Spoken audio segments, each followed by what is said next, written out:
asalaamaaleykum askan wi yéen ñi seetaan suñu chaîne bu bees bi mu Yelli TV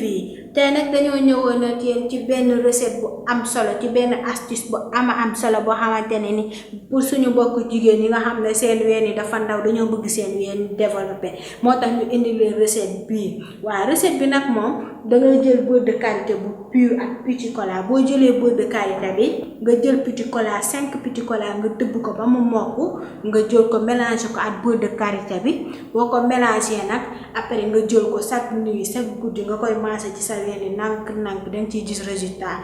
dangay gis ne yow sa ween yaa ngi ñëw nank boo demee nag ba gis ne yow samay ween nii laa bëgg mu toll après nga arrêté ko waaye recette bi ma leen jox pour sama mbokk jigéen ñi nag dafa baax tamit pour sama grand frère yi ba tax na dinaa ñëwaat ak yéen ci beneen émission maa leen di jox rendez-vous ci beneen émission bu leen fàtte abonné ci suñu site bu bees bi di Yelli TV dina ñëwaat ak yéen ci beneen émission sama mbokk xale góor yi xale jigéen ñi waa ci suñu xeetu baax ba beneen yoon incha allah maa leen di jox rendez-vous ba beneen yoon incha allah.